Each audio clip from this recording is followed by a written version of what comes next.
Muy bien. ¿Pueden observar la pantalla, por favor? Sí, sí se puede observar la pantalla. Su audio también se escucha muy bien. Muy bien, muchas gracias. Entonces, bueno, el día de hoy vamos a tener una revisión sobre psiquiatría infanto-juvenil, los problemas de salud mental más frecuentes en estos grupos etarios, y que es un grupo especialmente vulnerable en el que debemos tomar especial atención, sobre todo en una época como esta en la que estamos inmersos también en una situación de pandemia, que es un estresor adicional. Muy bien, entonces, para comenzar, vamos viendo que en esta oportunidad vamos a ver un tema de definiciones inicialmente, luego vamos a ir un poco por etapa de vida, ¿no? Etapa preescolar, escolar, adolescencia, cómo el maltrato infantil influye en la presentación de psicopatología o de alteraciones diversas, algunos aspectos puntuales respecto a cómo la pandemia ha afectado también la salud mental de nuestros niños, niñas y adolescentes, conclusiones y recomendaciones. Muy bien. Entonces, vamos por las definiciones, ¿no? Como recordaremos, en una reunión anterior vimos también la definición de que la salud mental, desde la Organización Mundial de la Salud, se define no solamente como la ausencia de enfermedad, sino también como un estado de bienestar, ¿no? Bienestar físico, mental y social, o sea, la persona en su contexto, ¿no? Y la salud mental, por lo consiguiente, es este estado de bienestar en el que el individuo es consciente de sus capacidades, puede afrontar tensiones de la vida, trabajar y contribuir a la comunidad. O sea, no solamente ser una persona que se siente bien consigo misma, sino que también se siente bien en su relación con los otros y es más, es una persona productiva y que contribuye a su entorno. Para la OMS, la niñez es un estado evolutivo y dinámico en el que se adquiere las habilidades que vamos a necesitar a lo largo de nuestra existencia, habilidades cognitivas, emocionales y sociales que le permiten experimentar, regular emociones, relacionarse, adaptarse y aprender. Entonces, como vemos, esta etapa del desarrollo es crucial porque de estos niños y niñas y de cómo nosotros, los adultos, familiares, tutores, parte de la sociedad que los rodea, contribuimos a que su niñez sea feliz, adaptativa, protegida, es que vamos a tener ciudadanos más saludables y más productivos también.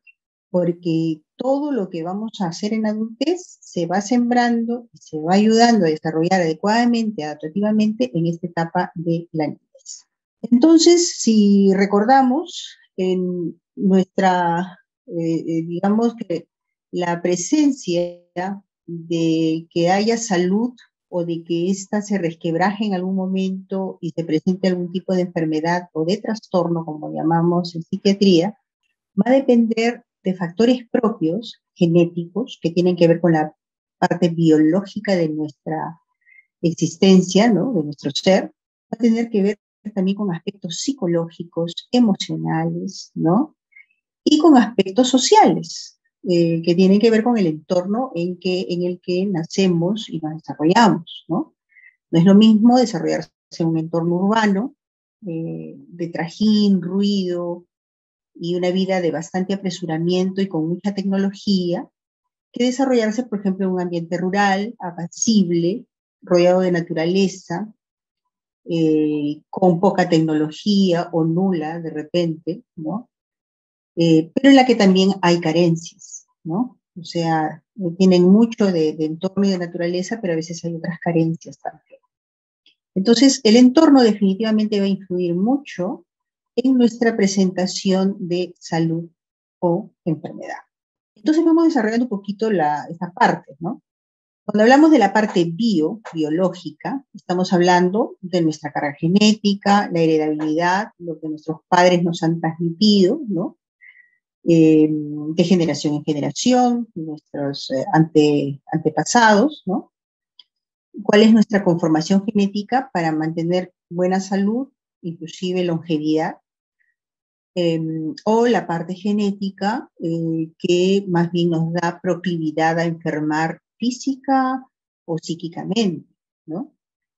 Hay personas que tienen una carga genética para desarrollar, por ejemplo, cáncer de mama, para desarrollar diabetes, Parkinson, hipertensión arterial, y por el lado nuestro, de la parte psicopatológica, para desarrollar psicosis, esquizofrenia, trastorno bipolar, entre otros. Entonces, esta es la parte genética, la parte heredable, ¿no? Con la que nacemos, digamos, con un potencial para ello. También tiene que ver el tema del desarrollo, ¿no? Cómo va nuestro desarrollo psicomotor cuando somos pequeños, ¿no? Como las edades apropiadas para aprender a hablar, a caminar, ¿no? A desarrollar estas habilidades básicas motoras, psicomotoras finas y gruesas, ¿no? Nuestra constitución, y ahí pues la constitución también tiene que ver con una buena alimentación, ¿no? Una buena alimentación y también con una buena nutrición afectiva, no solamente una buena nutrición desde el punto de vista de alimentos, sino con una nutrición afectiva que tiene que ver con el cuidado, ¿no? Y eso es importante tomarlo en cuenta, que tan importante es lo uno como lo otro. Que nuestros bebés, nuestros niños pequeños, sean bien alimentados y sean cuidados con amor, ¿no? Con afecto. Tiene que ver también con este modelo biológico, la parte de antecedentes familiares, ¿no? Si tuve padres con antecedentes de enfermedades, como las que he dicho hace un momentito, ¿no? Ha habido, por ejemplo, conducta suicida de repente en la familia, ¿no? Para el caso de psiquiatría es importante ver si ha habido antecedentes de trastornos mentales o psicológicos o conducta suicida, antecedentes de suicidio en la familia. También el temperamento, ¿no? El temperamento es aquello con lo que nacemos. Si ustedes han tenido la oportunidad de ver una sala de recién nacidos, ¿no? Los bebés en sus cunitas, ven varias cunitas unas al lado del otro, y hay bebés que están muy dormiditos, hay bebés que están con los ojos abiertos pero quietos, ¿no? Mirando, como observando todo, y hay bebés que están moviéndose un poquito, y hay bebés que están llorando, ¿no? Como desesperados, como demandando más atención, que alguien se les acerque y les atienda alguna necesidad. Eso es el temperamento, ¿no? Hay temperamentos mucho más calmados, que se ven desde el nacimiento, como repito, y temperamentos más energéticos, ¿no? Y como que es más demandantes también de repente, ¿no? Eso es el tema del temperamento, aquello con lo que llegamos al mundo. Y que lógicamente en el transcurso de la vida se va modulando, digamos, ¿no? La inteligencia, que también es parte de nuestro arsenal de herencia genética, el poder tener mayor o menor inteligencia, por lo menos desde el punto de vista cognitivo, porque otro es el aspecto de la inteligencia emocional, que tiene que ver, si bien es cierto, con un tema de carácter, ¿no? Pero también tiene que ver con aspectos formativos, ¿no? Y de modelos. Y luego, pues, las enfermedades, ¿no? Si somos proclives dentro de esta heredabilidad y de esta parte biológica a alguna enfermedad, y también dentro de este componente biológico, pues si algún órgano de nuestro cuerpo enferma en algún momento, ¿no? Entonces, todo esto tiene que ver con este componente bio. El componente psico, ¿no? Psicológico, emocional, pues lógicamente tiene que ver con el desarrollo emocional. Y aquí es importante mencionar que el desarrollo emocional va desde, así como la parte de la conformación biológica, tiene que haber cuidado desde la madre gestante, y eso lo entienden bien como profesionales de la salud. El cuidado de la madre gestante es el cuidado del bebé. Yo trato bien a una gestante en casa o fuera de casa, o en los controles médicos, en los centros de labor, ¿no? En el transporte público. Esa madre gestante se siente protegida por la sociedad, por su entorno familiar, laboral, social, y esa seguridad y esa sensación de protección se la transmite a su bebé. Y ese bebé tiene más tranquilidad desde que está en el vientre de su madre. Entonces, por eso es que tenemos que ser una sociedad que sea muy considerada con la gestante, porque estamos siendo considerados no solo con la madre, estamos siendo considerados con este bebé, porque está desarrollándose emocionalmente desde allí. Ustedes habrán escuchado también de cómo se recomienda muchas veces a las madres tener, por ejemplo, escuchar conciertos de música de Mozart, por ejemplo, ¿no? Hay música de Mozart para bebés y para madres gestantes, ¿no? Como que les transmite calma, armonía a través de la buena música, ¿no?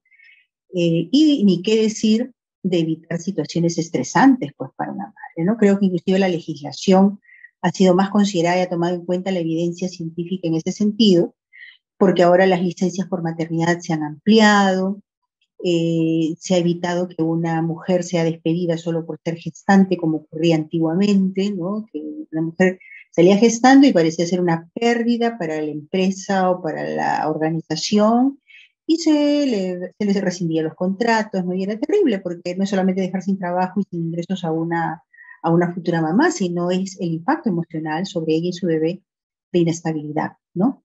Entonces, fíjense qué importante es cuidar el desarrollo emocional del pequeño niño que está en curso, y cuando nace, ¿no? En sus primeros 3 años, que es una etapa crítica, digamos, de neurodesarrollo afectivo, la parte afectiva, el cuidado de la figura materna. La figura materna. Y hablo de figura materna porque idealmente es la madre, pero por diferentes circunstancias, desde que la madre puede morir hasta que la madre se ausenta por algún motivo o tiene que trabajar muchas horas para sostener el hogar y no está en casa, la figura materna a veces es reemplazada por una abuela, por una tía, hasta por un padre, ¿no? O un hermano mayor, porque lo importante es el cuidado, que ese bebé se sienta amado y protegido, ¿no? Entonces, por eso hablamos de figura materna. Todo eso tiene que ver con el desarrollo emocional tan importante en esas etapas iniciales. También en este desarrollo, en este aspecto psicológico, está todo lo que tiene que ver con la esfera cognitiva de pensamiento, cómo se va conformando el pensamiento de ese niño o niña, su conducta, lo que lógicamente un buen pensamiento, un buen desarrollo a nivel del pensamiento llevará a una mejor regulación y manifestación de la conducta, de conducta apropiada, de conducta adaptativa, formará también su carácter. Habíamos dicho de que nacemos con un temperamento que puede ser introvertido, extrovertido, energético, más pasivo, más apacible, pero el carácter es el que se va formando de acuerdo al entorno y de acuerdo a los modelos, ¿no? Cómo está el modelo de papá, mamá en casa o de los adultos que viven cerca de mí en casa. Entonces, si el carácter es un carácter fuerte, resistente, yo generalmente puedo ir copiando esos modelos, ¿no? O si el carácter más bien es apacible, o es tímido, o es pasivo, también puedo ir copiando esos modelos. Entonces, ese carácter va a tener que ver mucho con el modelado y con mis aprendizajes, tanto dentro de casa como fuera de casa, por ejemplo, en la escuela, ¿no? Estamos hablando de esta etapa infantil.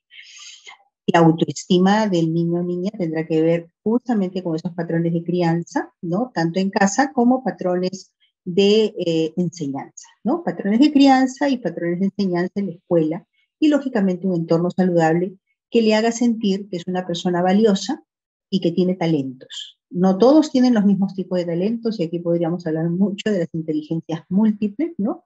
Porque a veces cuando un niño o una niña no es bueno en matemáticas o en lenguaje o en ciencias, como que ya se le descarta, ¿no? Y no es así, porque pueden ser muy buenos, por ejemplo, en deporte, o pueden ser muy buenos en arte, y en los otros cursos o materias no tan buenos. Y eso no significa que valgan menos, simplemente que su inteligencia se fue más para la parte deportiva, se fue más para la parte artística que para la parte de ciencias, estas ciencias naturalísticas o sociales, ¿no? O lengua, o matemáticas, física, etc. Entonces, también tenemos nosotros como adultos, como profesionales de la salud en este caso, como padres y madres, tenemos que tener eso muy claro para valorar a nuestros hijos y fortalecer su autoestima en relación a su potencial y a sus características positivas que pueda tener. ¿Cuáles son sus fortalezas? ¿Cuáles son sus debilidades? Lógicamente, destacar sus fortalezas y ayudarles a superar o a modular, o por último aceptar las debilidades que pudieran tener como todo ser humano. Y esto tiene que ver, lógicamente, en conjunto con la capacidad de afrontamiento al estrés. Nosotros, como seres humanos, estamos sometidos al estrés de la vida diaria, en mayor o menor proporción. Felizmente que la mayor parte de los días son más o menos rutinarios, pero hay días muy difíciles, como por ejemplo los días en los que la pandemia ha arrasado a la vida de muchas personas, y que el personal de salud ha estado en primera línea y se ha sentido muy fatigado y bastante apabullado y dolido y condolido por las muertes que veían una tras otra, ¿no? Entonces, mi capacidad de afrontamiento frente a situaciones de estrés tope, ¿no? Máximo, van a tener que ver también con mis aprendizajes de afrontamiento al estrés desde esta etapa inicial de la vida, en la que mis padres, directa o indirectamente, me enseñaron a sobreponerme a situaciones límites, ¿no? Como ya sea porque ellos lo vivieron y yo lo observé de ellos, o ya fuera porque a través del relato me contaban cómo habían afrontado situaciones de estrés, de situaciones muy difíciles, ¿no? Entonces, esa capacidad de afrontamiento se aprende, ¿no? Pero lógicamente, para que haya una buena capacidad de afrontamiento, aparte del aprendizaje temprano, tiene que ver de que todas las otras áreas, ¿no? También todas las otras esferas hayan tenido un desarrollo apropiado. Y finalmente esta parte, el tercer componente del modelo biopsicosocial, tiene que ver con lo que ya hemos ido diciendo, ¿no? Cómo está la familia, es una familia nuclear, es una familia tradicional, es una familia monoparental, es una familia con dos personas del mismo género, es una familia ampliada, es una familia que está constituida, por ejemplo, por los abuelos, sino por los padres, por algunas circunstancias, viajes, fallecimiento, etcétera. ¿No? ¿Cómo es el modelo familiar? ¿En qué familia este niño o niña se está desenvolviendo? Está creciendo, ¿no? Es muy, muy importante para el desarrollo de la persona. ¿Cómo son los estilos educativos? ¿Está en una escuela o un colegio tradicional, jerárquico, como por ejemplo los colegios militares o los colegios religiosos? Suelen ser bastante jerárquicos, ¿no? Por, lógicamente, la doctrina que los inspira, ¿no? Sea una doctrina militar o sea una doctrina religiosa. Por lo general, tienden a ser, la disciplina tiene que ver mucho con un orden jerárquico bastante rígido, muchas veces, ¿no? Entonces, a diferencia de otros colegios laicos en los que de repente, pues esto, o sea, hay una disciplina, pero que no tiene que ver tanto con un tema ni dogmático ni jerárquico tan estricto, ¿no? Y inclusive hay escuelas en las que no hay ningún tipo de orden jerárquico, ¿no? Que son otro tipo de escuelas en las que los chicos simplemente van teniendo iniciativas y las van poniendo en práctica, ¿no?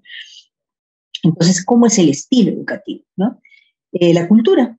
La cultura, como les decía al principio, no es lo mismo estar, por ejemplo, en una zona urbana en la que hablamos español, en el caso nuestro, ¿no? Como Latinoamérica y como Perú, que de repente estar en una zona altoandina, donde sí se habla castellano, pero también se puede hablar quechua, ¿no? O en una comunidad amazónica, en la que hay dialectos amazónicos, ¿no? Y también otras costumbres relacionadas a la cultura, creencias, tradiciones, celebraciones, fechas especiales, ¿no? ¿Cómo es la cultura, ¿no? Y cómo me enriquece esa cultura. La parte económica, como les decía hace un momento, ¿no? Al interior de nuestro país hay una riqueza natural maravillosa, sin embargo, a veces hay menos oportunidades de desarrollo económico y es algo que desafortunadamente limita el desarrollo de las comunidades en su propio contexto y de las personas en su propio contexto.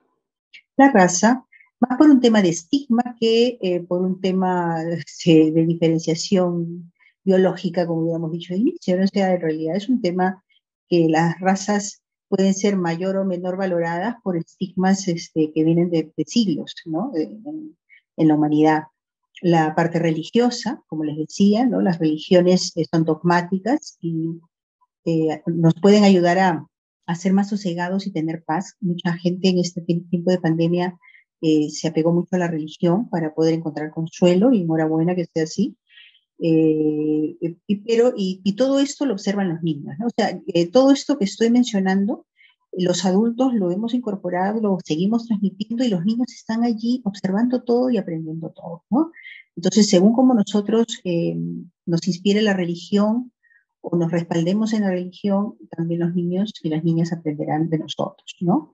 La condición de inmigrantes. Por ejemplo, nosotros tenemos una población inmigrante importante desde hace unos años atrás en Lima y en todas las regiones del país prácticamente.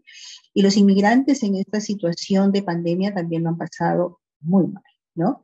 Entonces, una condición de inmigración en cualquier parte del mundo es una situación de mayor vulnerabilidad.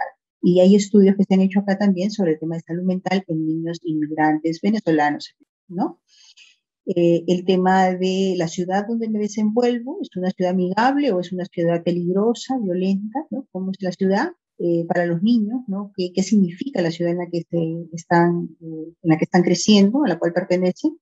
Y lógicamente el colegio, ¿no? Cómo es la comunidad educativa, ¿no? Mi colegio es un colegio donde nos sentimos más o menos en familia todos, o es un colegio donde hay mucho bullying, donde hay mucha violencia, es también considerado parte peligroso inclusive, ¿no? En los colegios.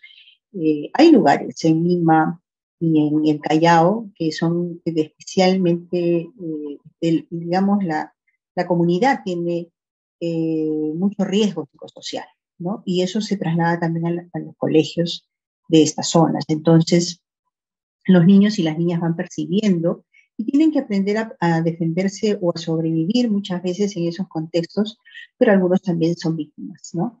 Entonces, ese modelo biopsicosocial, fíjense ustedes cómo va modelando la mente desde bebés, desde que está en la barriga de la madre, como les decía, desde que la madre gestante tiene alberga y ese bebé, en sus primeros meses de vida, en sus primeros años de vida. Entonces, cuando se rompe el equilibrio en alguna o en varias de estas esferas dentro del modelo biopsicosocial, puede surgir, si hablamos desde el punto de vista de medicina en general, puede surgir una enfermedad. Pero cuando hablamos en psiquiatría, nosotros lo que encontramos es ¿no? ¿Y por qué llamamos trastorno a este tipo de problemas? Le llamamos trastorno porque es el resultado de la confluencia de varios factores. No es solamente que se enferma un órgano o que hay un problema psicológico o que hay alguna situación social adversa, sino que interviene un poquito de todo, es multifactorial y entonces en vez de hablar de enfermedad, hablamos de trastorno.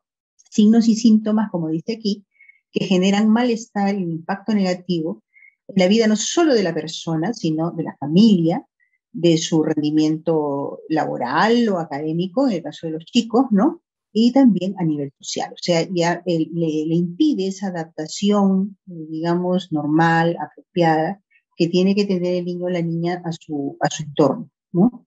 Entonces, ahí es cuando hablamos de trastorno. Y miren qué importante es tomar en cuenta la protección de la salud mental de nuestros chicos y chicas, porque el 50% de los trastornos mentales en general, nosotros cuando hablamos de trastornos mentales, de repente lo primero que se viene a la mente es la psicosis, la esquizofrenia, la depresión, el suicidio, la drogadicción, ¿no? Entre otros, la ansiedad, las fobias, ¿no? Entonces, cuando hablamos de trastorno en el adulto, fíjense ustedes que el 50% aparece antes de los 14 años, ¿no? 50% de los trastornos mentales ya pueden detectarse antes de los 14 años, un 70% antes de los 18. Y un 20% de los niños de todo el mundo, también los de nuestro país, tienen trastorno mental. Uno de cada 5 chicos y chicas tiene un trastorno mental. Entonces, no es baja esta cifra. Es una cifra importante. De ahí el que tengamos que ilustrarnos respecto a lo que es salud mental, trastornos frecuentes en esta etapa vulnerable de la vida, para poder actuar a tiempo como personal de salud. Nadie trata lo que no diagnostica, o lo trata mal porque lo diagnosticó mal. Entonces, para yo poder hacer un buen tratamiento, tengo que hacer un buen diagnóstico, y para eso tengo que tener el ojo clínico, ¿no? Y también el análisis psicosocial de la circunstancia que hace ver que este niño o niña puede tener una ansiedad, una depresión u otro tipo de psicopatología, ¿no? Porque fíjense ustedes, si yo quiero preservar de que los adultos no enfermen tanto, yo tengo que empezar en la etapa de la infancia. Hay una expresión, una afirmación de William Wordsworth que nos dice: el niño es el padre del hombre. Podríamos decir que en las personas, el niño o la niña interior, ese niño o niña que llevamos todos dentro, viene a ser el padre o madre de la persona adulta en la que luego nos convertimos, ¿no? Entonces siempre cuando una persona está muy enfadada es porque en el fondo hay un niño asustado y que quiere defenderse. Cuando una persona está muy triste es que hay un niño que realmente también está triste, ¿no? Entonces, a veces en terapia decimos: habla con tu niño interior, con tu niña interior, y acógelo como tú acogerías a un niño, y háblale para que se calme y para que esté bien y para que sepa que siempre va a contar contigo. ¿no? Entonces, ¿por qué es esto, no? O sea, dentro de todos nosotros está ese niño o niña al que criaron con amor o que en algunos casos, desafortunadamente, los patrones de crianza no fueron los mejores. Entonces vamos por etapas ya, ¿no? Empezamos con la etapa preescolar. Aquí, lógicamente, en esa etapa preescolar, de 0 a 6 años, hay patrones de desarrollo y hay trastornos dentro de estas etapas de desarrollo que tienen que ver con el neurodesarrollo, ¿no? También tienen que ver con trastornos de la alimentación, trastornos del sueño, ¿no? Entre otros. Vamos a ir viendo poco a poco cómo es este desarrollo. Por ejemplo, de 0 a 6 años se habla de un periodo crítico de neurodesarrollo entre los 0 y 3 años, que es la parte del desarrollo afectivo, ¿no?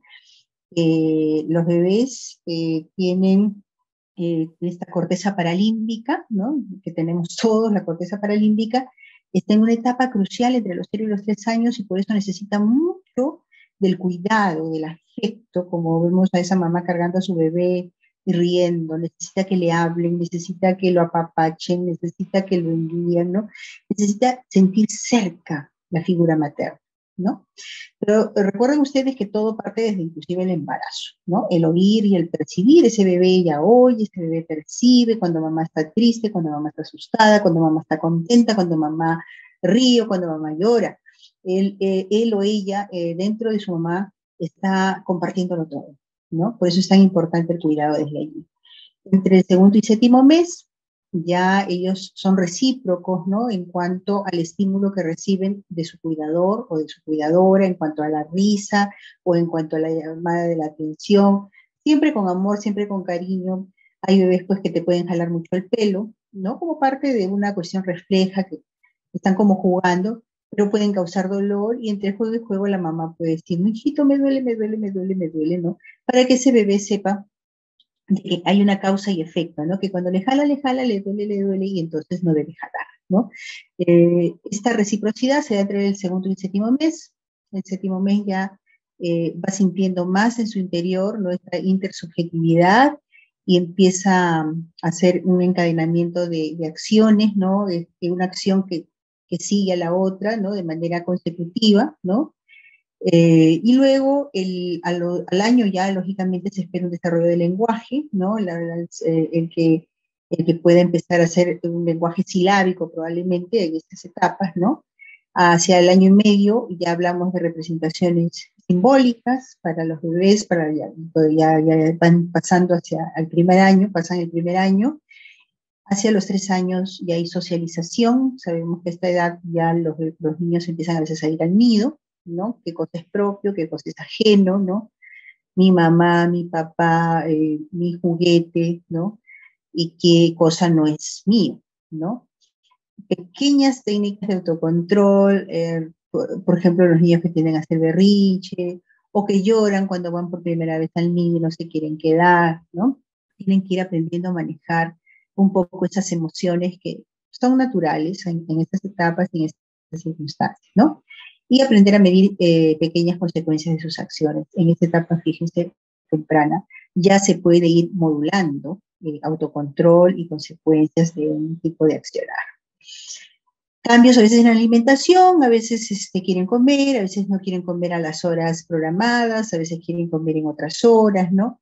Texturas y sabores como que van eligiendo que les gusta un poco más. Lógicamente, muchas veces prefieren más el dulce que lo salado, ¿no? Lo blando que lo duro, etcétera, ¿no? Ya se establecen ciertas normas, ¿no? Se establecen normas en la relación con otros, ¿no? Y también normas en relación, por ejemplo, a los horarios. Y el sueño que en los bebés, un recién nacido puede dormir 18 horas de las 24 o más, ¿no? Entonces, o 20 horas. Este sueño que es prolongado en el primer mes de vida, poco a poco se va acortando las horas de sueño y también empiezan a soñar en la medida en que van avanzando en edad estos niños, ¿no? ¿Qué trastornos entonces podemos ver en esta etapa de 0 a 6 años? Trastornos que tienen que ver con el neurodesarrollo, ¿no? Como discapacidad intelectual, que tiene que ver con retardo mental, ¿no? Discapacidad intelectual, retraso también global del desarrollo, un retraso que tiene que ver con diferentes áreas de la vida, cognitivas, motoras, etcétera, ¿no? Trastornos motores específicos no tienen necesariamente una discapacidad intelectual, pero sí problemas de coordinación, con movimientos atípicos que no tienen mucho sentido, les llamamos estereotipias, los tics también. El trastorno por déficit de atención e hiperactividad también puede aparecer en esta etapa, ¿no? Hacia los 6 años, ¿no? Trastornos en la comunicación que tienen que ver con el lenguaje que puede ser expresivo, más bien el comprensivo, que a veces no logran entenderlo bien al que les habla, ¿no? Trastorno del habla el habla puede ser fluida o más bien puede haber problemas de pronunciación, ¿no? Sabemos que hay niños que pueden estar con tartamudeo, ¿no? Espasmofemia también se llama, ¿no? O también tienen problemas para pronunciar la R, ¿no? La R, ¿no?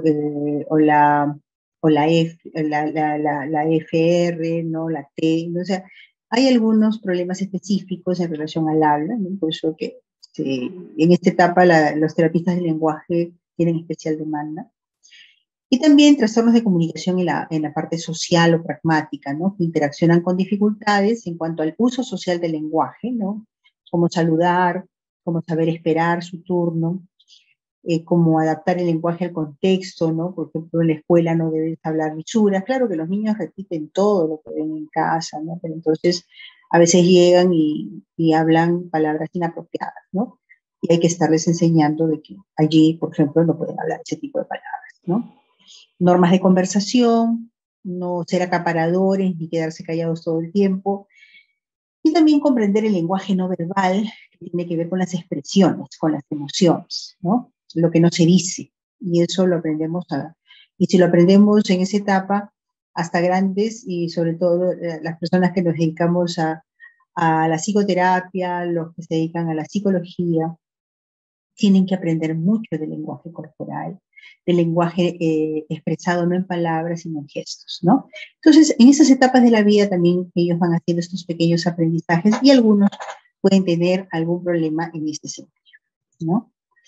También trastornos del espectro autista, trastornos generalizados del desarrollo, ¿no? Aquí la principal dificultad es la capacidad para relacionarse con las otras personas, ¿no? Los otros chicos, las otras chicas en la escuela, no pueden interactuar apropiadamente, hay falta de reciprocidad y empatía, ¿no? Como que no entienden mucho de qué se trata lo que el otro quiere o lo que el otro dice, ¿no? Y entonces la comunicación, en la comunicación no establecen contactos visual, como ven al niño en la foto, ¿no? Está como mirando a otro lado, su madre está al costado, pero no la mira, ¿no? Se les hace muy difícil establecer contacto visual, entonces no hay una atención conjunta, ¿no? Que generalmente se da de que yo hablo con alguien y nos miramos mutuamente. Las conductas e intereses también son restringidos, ¿no? Hay estereotipias, como les decía, estos movimientos aberrantes, sin sentido, ¿no? sin aparente objetivo. Estereotipias, rigidez de rutinas, hiper o hiporreactividad sensorial también, ¿no? Entonces pueden tener rutinas, repiten ciertos movimientos, prefieren juguetes de construcción que no sean, no les gusta, por ejemplo, las mascotas, los seres vivos, prefieren cosas rígidas, ¿no? Mecánicas, repetitivas, ¿no? Y puede también estar, digamos, coexistiendo con otros problemas como retardo mental, como caminar de una manera distinta, extraña, con cierta torpeza, pueden tener un temperamento irritable, problemas de lenguaje inclusive, ¿no? Alteraciones de lenguaje. De estos trastornos del espectro autista, el autismo tipo Kanner es el que se detecta desde las primeras etapas, completo, desde el nacimiento ya tienen, digamos, este tipo de problema que se detecta tempranamente en cuanto al autismo. Pero hay otros tipos de trastornos como el trastorno desintegrativo infantil o demencia de Heller, que tienen un desarrollo psicomotor aparentemente normal hasta los 2 años más o menos.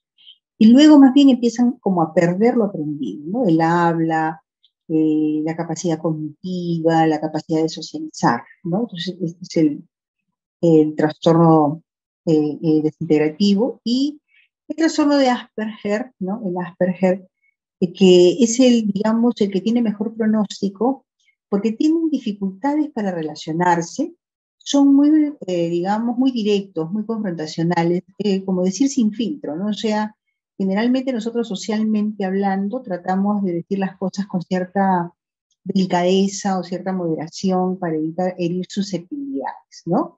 Digamos que tratamos de tener un manejo más o menos diplomático, sobre todo en situaciones complicadas. Sin embargo, los niños con Asperger son muy directos, son muy literales, ¿no? Y eso les trae problemas a veces porque los ven como irreverentes, ¿no? Insensibles, ¿no? Y hay una serie de televisión, inclusive, que tiene un personaje que imita bien a alguien que sufre de Asperger, ¿no? Es el niño que está a la izquierda, ¿no? Eh, en la serie, bueno, son como 4 científicos, ¿no? Ya adultos que se dedican a ser astronautas o relacionados a la física, digamos que a ciencias duras, ¿no? Pero son muy peculiares ellos en su trato con otras personas, pero hay uno en especial, ¿no? Que suele ser mucho más directo y que suele ser difícil tratar con este personaje. Entonces, digamos como ejemplo de cómo es una persona con un síndrome de Asperger que no tiene discapacidad intelectual, al contrario, pueden ser muy brillantes y que tampoco tienen alteraciones del lenguaje. Por eso es que cuando hay ofertas laborales para personas con habilidades especiales, como le dicen, con una condición especial, más que hablar de un trastorno, se les dice con habilidades diferentes, ¿no? Los que tienen trastorno de espectro autista tipo Asperger son los que tienen mejores perspectivas de conseguir trabajo, ¿no? En etapa preescolar también podemos ver el trastorno oposicionista desafiante, que no es solamente una rabieta, porque hay muchos chicos que hacen rabieta y eso es más conductual, ¿no? Eso tiene que ver con crianza, chicos muy consentidos, que no aceptan uno como respuesta y los padres, bueno, están constantemente tratando de satisfacer sus pedidos, ¿no?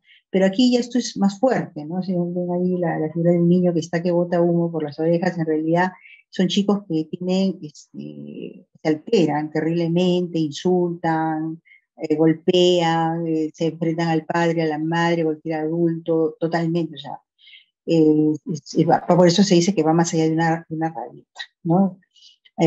Propia de los 2 años. Se ponen muy irritables, además son muy susceptibles cuando les niegan algo, les dicen o que hagan algo que ellos no quieren hacer, se vuelven rencorosos, discutidores, molestos, o sea, van interrumpiendo la clase, a los amigos, bueno, a los amigos o a los compañeros de clase, etc.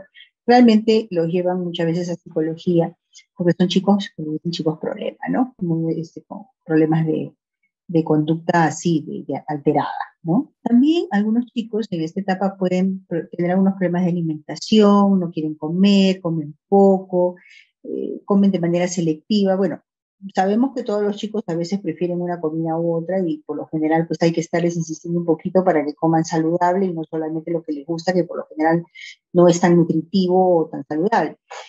Pero en estos casos ya comen tan poquito que ya es motivo de preocupación. Por eso se llama trastorno evitativo restrictivo de la ingesta, ¿no? Con poca variedad, poca cantidad y poco interés por la comida. También tenemos los trastornos del sueño, ¿no?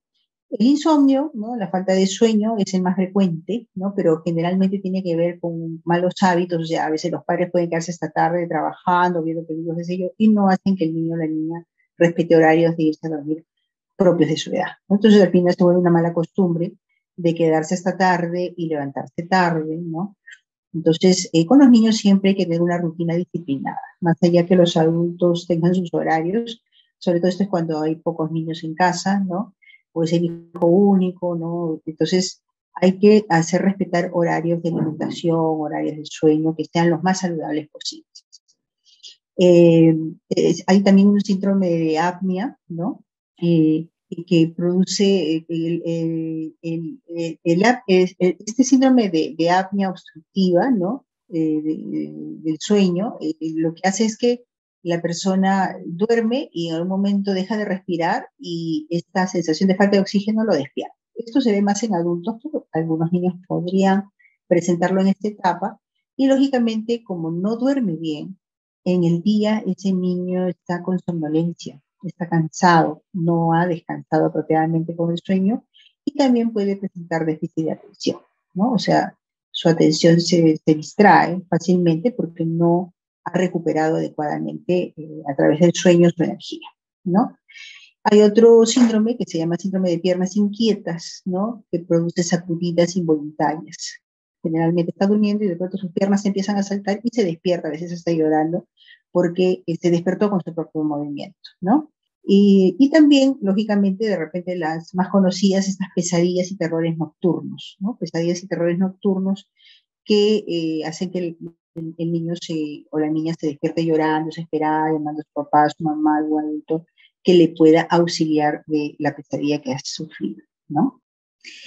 Vamos a la etapa escolar, ¿no? También con muchos trastornos que tienen que ver con diferentes esferas también de la vida diaria de los chicos, ¿no? Ahí vemos chicos que pueden estar ansiosos, pueden estar deprimidos, pueden estar más bien con ira, con desesperación y con rabia, ¿no? Con rabia que a veces la expresan abiertamente, la externalizan, ¿no?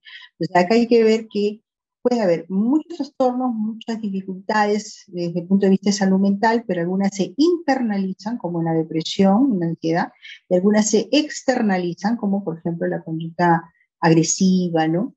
Desafiante, oposicionista, entre otros.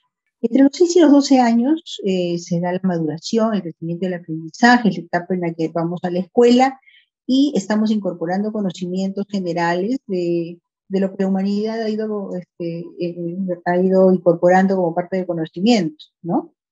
Entonces estamos incorporando muchos conocimientos, así como hablamos de este periodo de 0 a 3 años, de la corteza paralímpica que se sustenta en base a la afectividad que ese niño o niña pequeño recibe. En esta etapa de 6 a 12 años ya tenemos la corteza parietal, ¿no? La corteza parietal que es el asiento del desarrollo cognitivo, ¿no? De conocimientos y aprendizaje. Entonces, acá aprendemos más lógica, ¿no?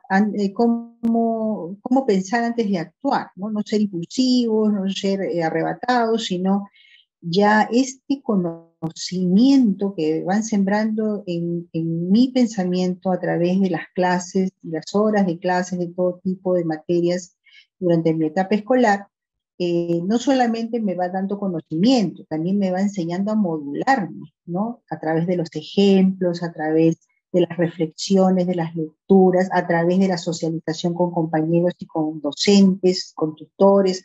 Entonces, es todo un aprendizaje que me va a enseñar, entre otras cosas, a tener más lógica y a pensar antes de actuar. Lectura, escritura, comunicación, socialización, interactuar no solo con pares, compañeros y compañeras de mi edad, más o menos de mi edad, sino también con otros adultos, que es la comunidad educativa, maestros, ¿no? Personal administrativo, personal de apoyo, ¿no? Y ver las reglas que rigen en esa comunidad educativa, ¿no? También se da la estabilidad de en las relaciones, ¿no? Yo tengo una relación con mi papá, con mi mamá, tengo una relación con mis hermanos, tengo una relación con mis profesores, tengo una relación de repente si mi familia asiste regularmente a una iglesia, con el sacerdote o con el pastor o con el líder de esa iglesia, con las personas que asisten a esta comunidad religiosa, ¿no? O sea, ahí aprendo la estabilidad de mis relaciones familiares, escolares, sociales, entre otros, ¿no? Y también se aprenden a desarrollar, digamos, a enfrentar o a modular las frustraciones, ¿no? A desplegar el esfuerzo y empezar a desarrollar la autonomía, que es tan importante para la persona. Entonces, ¿qué trastornos puede haber en esta etapa escolar? Bueno, trastornos del aprendizaje, bueno, que empiezan a tener problemas tipo dislexia, ¿no? Acalculia, discalculia, ¿no? O sea, problemas a nivel de la escritura, el cálculo. Trastornos también de la eliminación, uno de los más frecuentes es la enuresis, ¿no? El mojar la cama, o sea, no es enuresis hasta los 3, 4 años, ¿no? Pero si ya de pasar los 4 o 5 años, el niño o la niña sigue mojando la cama, ya podemos hablar de enuresis. Ese es uno de los más frecuentes que tiene que ver mucho con síntomas de ansiedad. La enuresis es un indicador de ansiedad en este pequeña, ¿no?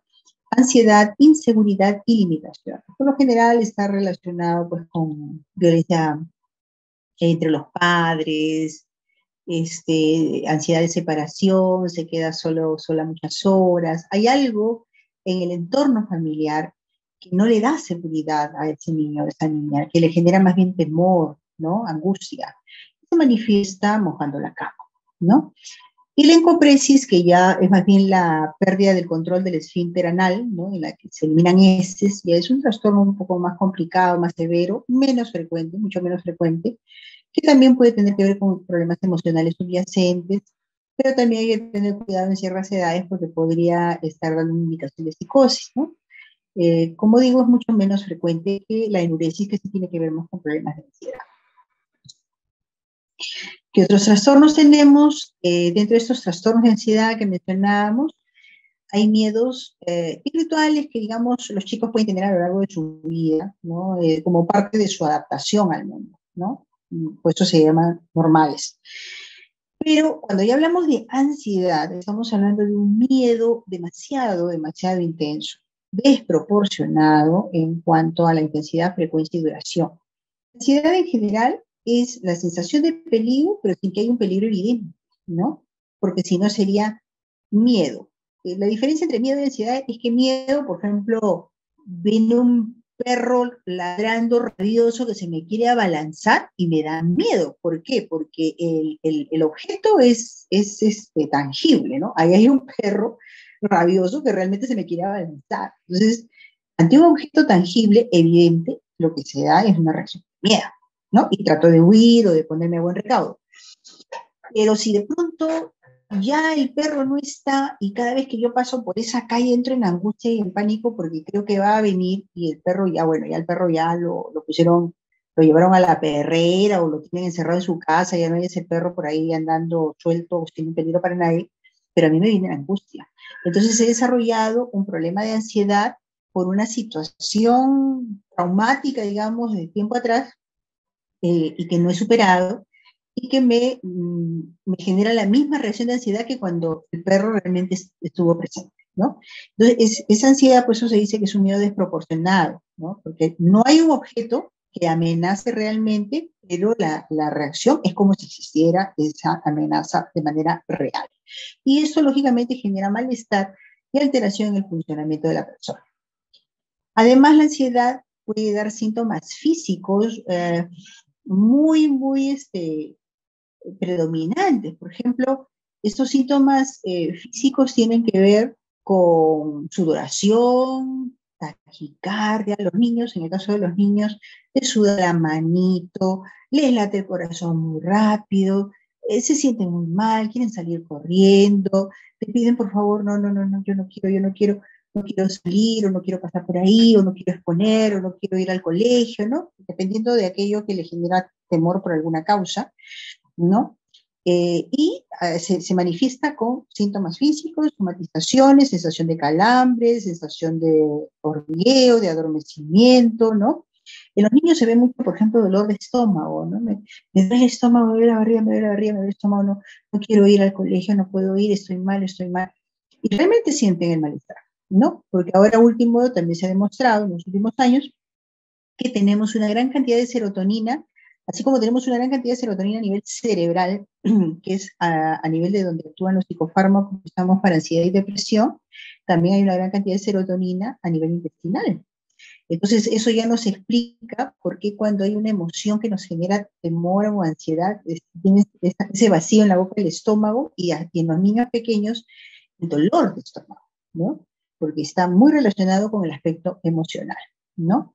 Y en algunos casos, síntomas de despersonalización, de realización, o sea, la sensación de que estás como herido o como herida, sientes que las cosas cambian, que las personas cambian, y obviamente no es así, pero es muy subjetivo, ¿no? Propio de los problemas de ansiedad.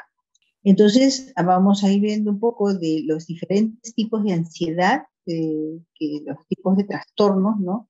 Y cómo se van manifestando en etapa escolar, ¿no? Tenemos el trastorno obsesivo compulsivo, que tiene que ver con obsesiones, que es la parte de pensamiento, la alteración a nivel de pensamiento, el trastorno, y la parte de las compulsiones, que es la parte conductual, la manifestación conductual que vemos en un niño o niña que sufra de un TOC, ¿no? Trastorno obsesivo compulsivo.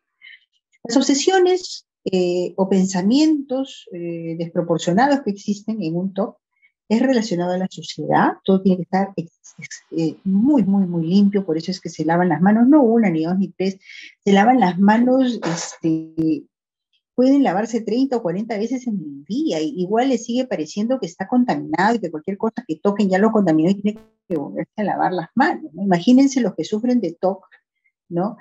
Y que vino la pandemia y se hablaba del lavado de manos como una medida preventiva, ¿no? Y que hasta ahora la aplicamos y la tenemos que seguir aplicando, pero una persona que sufre de TOC se vuelve mucho más obsesivo con el tema de limpieza, con el temor agregado, ya no las contaminaciones que siempre tenía de enfermedades, de contagios, sino que encima ahora se agrega la pandemia, ¿no?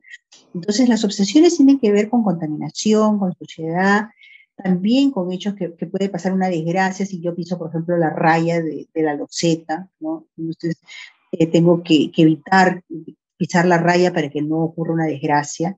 Simetría y orden, ¿no? Como la niñita que ven ahí dibujando, todo tiene que ser muy simétrico, muy medido, no muy ordenado. Supersticiones también relacionadas con algunas conductas de evitación que tienen para evitar que si se le atraviesa el gato negro, o sea, realmente a cualquiera le puede venir una idea, pero el que es obsesivo realmente lo cree y realmente se pone mal cuando ve algo que supersticiosamente pueda significar algo malo para él o para ella, ¿no? Números de la suerte, ¿no? Son obsesiones muy marcadas, muy reiterativas, repetitivas, y que la persona se da cuenta que no es racional, pero que igual no puede evitar pensar de esa manera, ¿no? Y las compulsiones, que son ya la parte conductual, como ustedes ven ahí, el lavado de manos, ¿no? Como el niño que ven ahí lavándose las manos continuamente, entrar y salir por una puerta, ¿no? La comprobación, cerré bien los caños, cerré bien las puertas, cerré bien, cuando vi estos balones de gas, apagué todo el balón de gas, apagué todas las luces, ¿no? Tengo que estar comprobando, hay personas que entran, salen de su casa y tienen que volver a entrar para poder comprobar que dejó todo cerrado, todo ordenado, ¿no? Y tocar algo también un número determinado de veces, ¿no? Tiene como un efecto mágico, no tengo que tocar 4 veces, ¿no? 1, 2, 3, 4. Si no toco 4, algo malo puede ocurrir.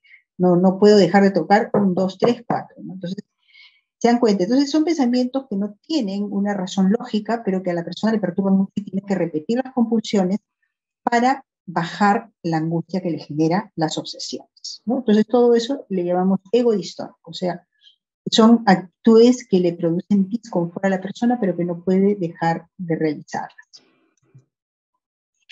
Entonces, los rituales, como esto de tocar un número de veces, colocar la ropa de un color, todo lo amarillo a un lado, todo lo rojo a otro lado, todo lo verde a otro lado, etc.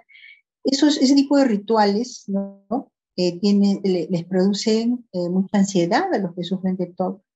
Mientras que cuando no es un TOC puede ser simplemente una forma de juego, ¿no? Una forma de pasar el tiempo, no le generan angustia.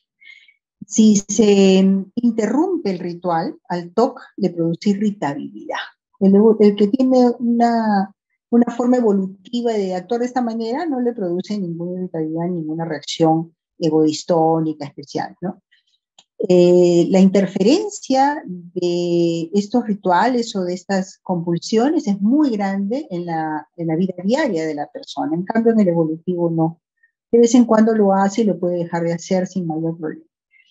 La finalidad del ritual es combatir los temores, o sea, neutralizar una amenaza de que si yo no hago esto, puede ocurrir una desgracia, puede ocurrir algo mal.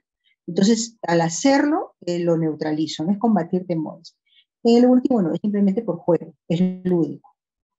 Y la percepción de otras personas respecto a las compulsiones o a los rituales que el TOC realiza, le generan incomodidad y lo ven como raro, pues, o sea, esto no es normal.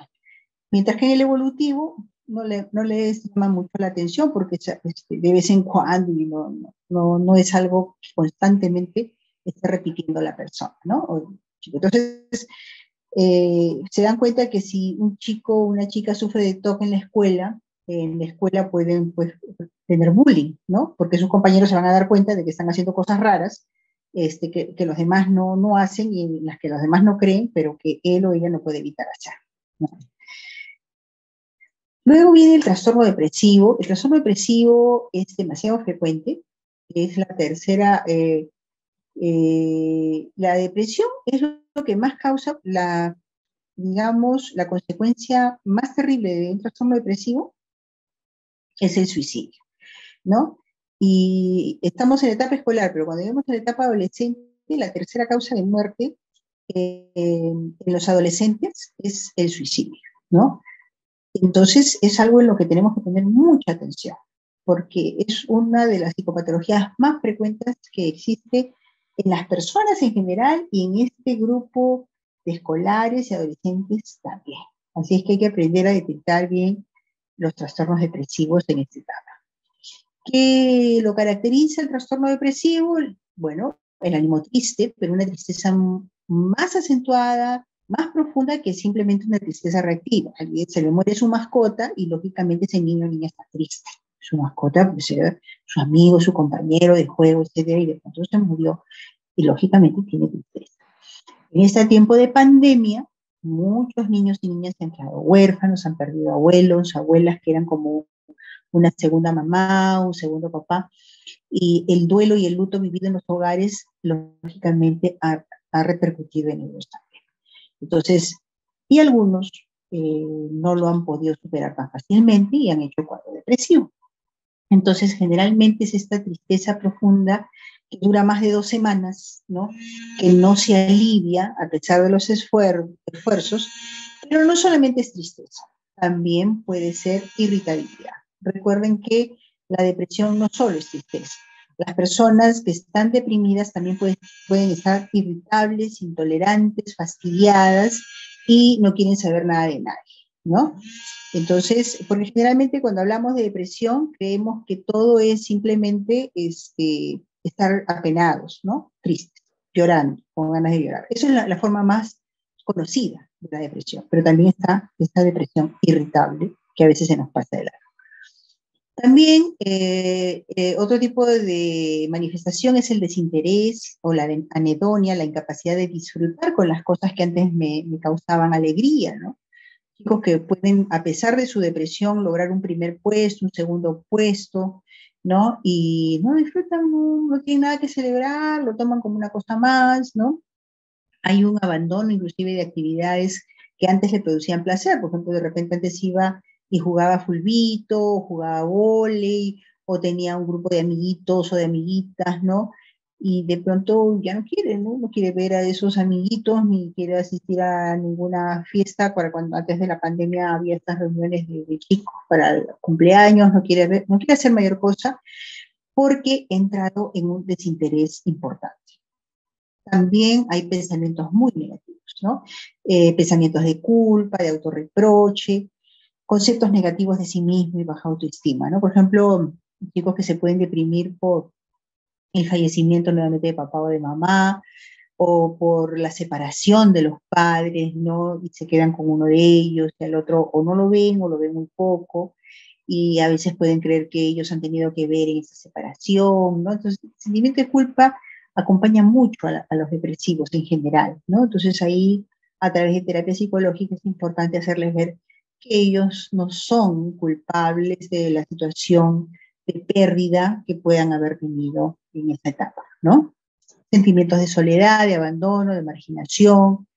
Lógicamente, al estar tristes, al abandonar actividades, al estar con un nivel de energía tan disminuido, empiezan los problemas académicos, bajan notas, ¿no? En relación pueden haber sido chicos, chicas con muy buenas notas y de pronto tienen un bajón en su rendimiento por esta situación emocional y también puede asociarse a síntomas físicos, como decíamos hace un momento, ¿no? Cansancio, no duermen bien, o tienen pesadillas, o duermen un ratito, se despiertan en la madrugada, ya no pueden dormir. Entonces, lógicamente, al no dormir bien y generalmente pierden apetito, no comen bien, entonces, lógicamente, hay cansancio, ¿no? No hay un nivel de energía apropiado para continuar con sus actividades rutinarias.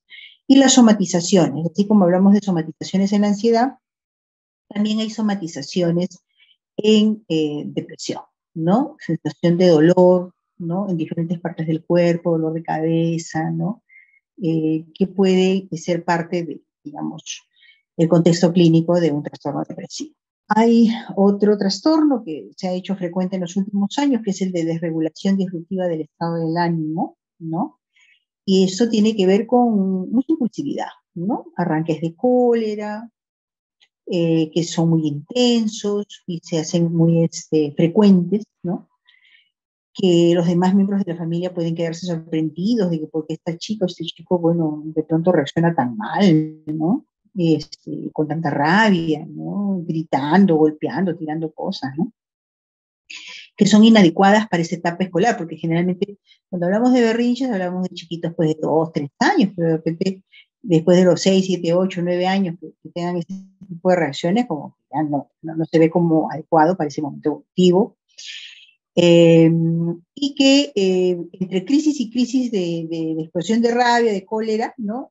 Como que están bien, ¿no? Entonces por eso se llama disruptivo, ¿no? O sea, de un momento a otro entra en una crisis y hace su disrupción anímica y después se calma, ¿no? Y evolucionan generalmente esta desregulación emocional, ¿no?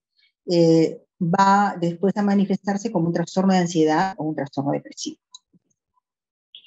Luego tenemos los trastornos de conducta, ¿no? Estos trastornos de conducta que después devienen muchas veces en un trastorno de personalidad, después de los 18 años se hacen los diagnósticos de trastorno de personalidad a personalidad psicopática, ¿no? O sociopática. Pero en esta etapa de la infancia, en la etapa escolar, ya vemos a los chicos con comportamiento disruptivo persistente, no respetan el derecho de sus compañeros, compañeras o de otros miembros de la familia, incumplen las normas, se vuelven agresivos. Hay un indicador importante, el maltrato a los animales, ¿no? Le ponen cohetes en la cola del gato, o del perro que patean, ¿no? En realidad, con mucha crueldad, por cierto, ¿no? O sea, esos son indicadores realmente de psicopatía, como nos decían los antiguos maestros de psiquiatría, de psiquiatría, pero en realidad estas agresiones, esta transgresión de normas, este incumplimiento, ya nos habla de la desconsideración y de la frialdad que existe respecto al dolor de otro, ¿no? Al dolor no solamente en personas, sino también en otros seres vivos, ¿no? Entonces, y además de hacer estas cosas tan negativas que hacen los que tienen trastorno de conducta, tienen falta de remordimiento, o sea, no les interesa, no sienten ninguna pena ni tristeza por el animalito, o por haber pateado al compañero, o por haber robado algo, no hay remordimiento. Obviamente hay falta de empatía, porque al no tener consideración por nadie, la verdad es que no son nada empáticos, ¿no? Hay desinterés por su rendimiento, o sea, les da lo mismo si jalan o no jalan, ¿no? En sus clases, y tienen relaciones muy superficiales, lógicamente, no tienen la capacidad, al no ser empáticos, de desarrollar pues, una amistad importante, de bases firmes en esta etapa importante de la etapa escolar. Algunos recordaremos de que las mejores amistades muchas veces se forman en esa etapa, ¿no? En esta etapa de juego, de niñez, y si tenemos la suerte de mantener esas amistades hasta la adultez, aparte de recordar esos buenos momentos de infancia, como dicen los años maravillosos, sabemos de que esa realidad, esa amistad es realmente una amistad fidedigna. Desgraciadamente estos chicos, al ser tan desconsiderados, tan faltos de adaptación a las reglas, no tienen esa capacidad de cultivar amistades, ni siquiera en esa etapa escolar. Ya entramos hacia la adolescencia, que es una etapa también importante del desarrollo de las personas, necesidad de autoafirmación, necesidad de sentirse con buena autoestima y de relacionarse bien con el entorno. Es una etapa en la que también biológicamente hay una descarga hormonal importante en chicos y chicas, ¿no? Entonces, lógicamente, hay cambios a nivel biológico y a nivel psicológico, emocional igualmente, ¿no? Necesitan afirmarse en su identidad, en su integridad, también en su propia independencia, empiezan a crecer, bueno, no todos crecen igual, pero generalmente los chicos dan su estirón, las chicas a veces antes que los chicos, a la misma edad, ¿no? Eso de los salones que son mixtos, las chicas más o menos están altas y los chicos están todavía chicos, ¿no? No crecen mucho, pero después de a los 2 años, al año, 2 años, los chicos dan un tremendo estirón, los varones demoran un poco más, pero después crecen de manera importante, ¿no?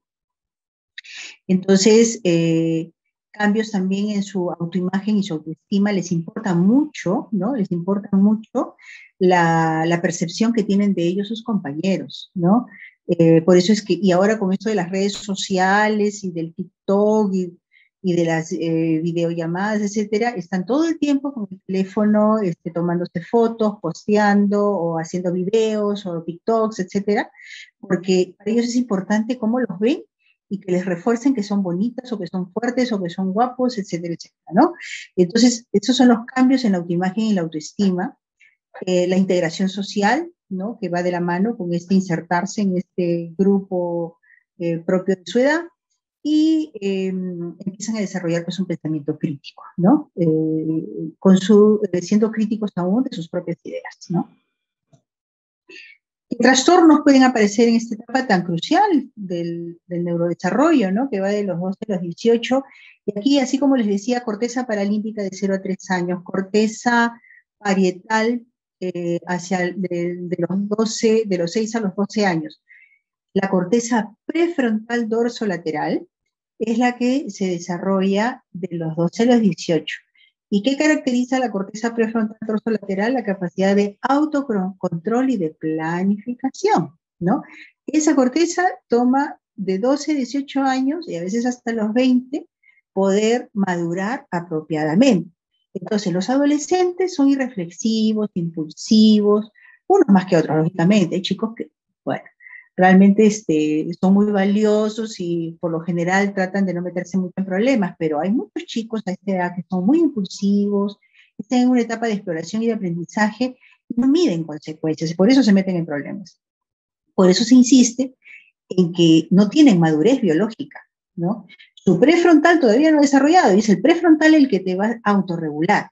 Entonces, ¿quiénes tienen que ayudar a la autorregulación? Los padres o los tutores, porque estos chicos no tienen maduración biológica suficiente para que tengan adecuado autocontrol, ¿no? Eso es importante. Entonces, a veces, además de esta inmadurez biológica que les menciono, aparecen pues trastornos por estos condicionantes que hablábamos del inicio entre lo biológico, lo psicológico y lo ambiental, y aparecen, por ejemplo, trastornos de conducta alimentaria, ¿no? Generalmente en chicas, aunque también se ven chicos, ¿no? Por la presión social, mediática, la figura, ¿no? Estar delgadas, la belleza igual a delgadez, ¿no? Entonces, al haber mucho de esta necesidad de aprobación de la figura corporal, algunas desarrollan trastorno de conducta alimentaria tipo anorexia. Quieren perder peso, sobre todo las que han sido un poco gorditas en la primaria, o los primeros años de secundaria se desesperan porque les empiezan a hacer bullying también. Ah, gordito, gordo, gordo, gorda. Entonces se desesperan y empiezan a querer hacer dieta, ver que usar ropa más ajustada, más entallada, ¿no? Empiezan a esconder la comida, le empiezan a tirar, y dicen que ya la comieron, hacen ejercicios exageradamente, salen inclusive en invierno con ropa ligera porque dice que así queman calorías para perder peso, o sea, hace muchas cosas para mantener un peso ideal que finalmente no termina siendo un peso ideal, sino que ellas se miran al espejo y se siguen viendo gordas cuando en realidad están en los huesos, como se dice, tienen una pérdida de peso importantísima, ¿no? Entonces, este tema exagerado de los ejercicios, dietas, tirar la comida, les empieza a provocar quejas digestivas también, ¿no? Malestar digestivo, y los que hacen otro tipo de trastorno como la bulimia, se van pues al baño y vomitan, o sea, comen y después van y vomitan. Algunos esconden la comida y la tiran, las anoréxicas, ¿no? Y las bulímicas comen, pero después van al baño y eliminan, vomitan todo lo que han consumido. Obviamente, esta alteración en la ingesta alimentaria, esta pérdida de peso, genera también un cambio a nivel del eje, el eje neuroinmunoendocrino, ¿no? Y se produce una menorrea, ¿no? La suspensión de la regla como parte de esa alteración del ciclo menstrual por toda esta alteración en cuanto a la ingesta calórico-proteica que normalmente debería tener un adolescente. Entonces, lo que les decía hace un momentito, ¿no? Los tipos de trastorno de conducta alimentaria son tres que mencionamos aquí: la anorexia nerviosa, la bulimia nerviosa y el trastorno por atracones, ¿no? La anorexia, distorsión de la imagen corporal, verse gordas aunque estén muy, muy delgadas, fobia, subir de peso, puede ser restrictiva o purgativa, o sea, de las que esconden la comida y la botan, o purgativa, comen y se purgan constantemente, usan muchos laxantes. En las bulímicas más bien hacen atracones, ¿no? Comen demasiado y después van y vomitan, ¿no? Algunas están en sobrepeso por esta conducta, inclusive hay el binge, que le dicen el trastorno por atracones, ¿no? En inglés el binge. Que son atracones sin comportamientos compensatorios, o sea, ellos no vomitan. En el binge o trastorno por atracones, se come, se come, se come y no se vomita, y obviamente eso genera sobrepeso, obesidad. Otro tipo de trastornos en la adolescencia que empieza allí con fuerza es el consumo de sustancias tóxicas, ¿no? Que van desde el alcohol, que antes era lo más frecuente, ¿no? O por lo general, de las adicciones químicas, ¿no? Con drogas legales, está el alcohol en primer lugar en nuestro país en general, ¿no? Entonces, lo que pasa es que en esta etapa de pandemia la socialización ha disminuido por las circunstancias, pero generalmente los chicos cuando se reunían por fin de secundaria, ¿no? O alguna reunión de fin de año, etcétera, siempre sacaban algo de trago, ¿no? Y eso es peligroso porque mientras más temprano empiecen a beber, hay más potencial de poder desarrollar un abuso de alcohol, ¿no? Entonces, volviendo a este tema de que es una etapa de exploración, ¿no? Es una etapa de curiosidad, y los chicos y chicas se sienten prácticamente invulnerables, ¿no? Inmunes, ¿no? O sea, no, yo me tomo los tragos, o fumo, o consumo drogas, y no me pasa nada, no me voy a volver adicto por consumir un poco, quiero saber qué se siente, además el grupo está presionando, oye, no seas tonto, no seas tonta, todo el mundo lo hace, porque tú no. O sea, hay mucha presión de grupo, y quieren experimentar y lo hacen. Entonces, no todo el mundo se engancha, como decimos, al alcohol o las drogas o a las pastillas o lo que sea que se metan en el cuerpo, pero algunos. Entonces, esto es como jugar a la ruleta rusa. De repente no te pasa mayor cosa, no pasas de la experimentación, pero de repente eres de los que desafortunadamente te gusta tanto que empiezas a consumir regularmente y de pronto te conviertes en un abusador de una sustancia, ¿no? Por eso es que hay que tener cuidado con este tipo de cosas. ¿Qué signos de alerta? Chicos que cambian de ánimo, cambian de humor, de hábitos y de amigos. O sea, ya no son los chicos que salían con los amigos de siempre del colegio, ¿no? De la escuela, sino que ya cambian de amigos con unos amigos medio raros, que son de los que andan vagando, con bajas notas, que no van al colegio, que se hacen la vaca, etcétera, etcétera, ¿no? Entonces, por eso es que todo esto depende del control parental y de la vigilancia que los padres ejerzan sobre sus hijos, ¿no? O sea, ir viendo cómo está de ánimo, con qué gente anda, está yendo al colegio, cómo están las notas, etcétera, ¿no? Hay un empeoramiento, lógicamente, del rendimiento académico, ausentismo escolar, se hace la vaca, como decimos acá, y puede haber uso también de inhalantes, uso de pastillas, de medicamentos, mezcla de sustancias, ¿no?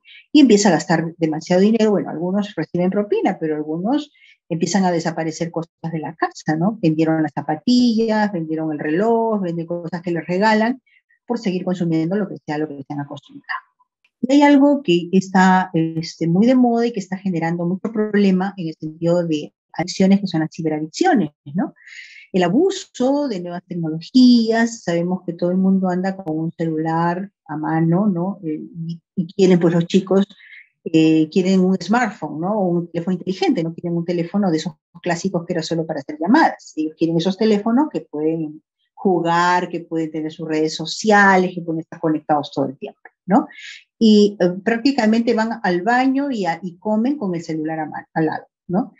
Entonces, ahí también depende mucho de los padres de aprender a regular esto, pero los padres jóvenes, el problema que tienen actualmente, y uno lo observa, los padres jóvenes ya son millennials, ¿no? Estos chicos de 20, 25, 30 años son millennials y ya son padres, algunos de ellos. Entonces, ellos también están con este tema, están pegados a la tablet, al celular, a la laptop, bueno, lo que sea. A veces por trabajo, pero no solo por trabajo, a veces también por diversión, por comunicación, ¿no? Etcétera. Y dejan que el niño o la niña, bueno, para que no moleste, o el jovencito adolescente de casa se ponga también con su máquina ahí a explorar su mundo, a su libre albedrío, con tal de que no moleste, ¿no? Entonces algunos dicen, por si acaso el celular no es niñera, no le estés dando el celular a tu hijo de 4 o 5 años para que no te moleste, porque los niños en realidad tú les das el celular y están como así, abstraídos, y no se les siente, están allí metidos en su videojuego de la etapa de vida que tienen. Pero el problema es crítica de neurodesarrollo y pueden generar una adicción a este tipo de conducta de juego, y después desengancharlo cuando ya va creciendo cada vez va a ser más difícil. Entonces, no están en esa edad.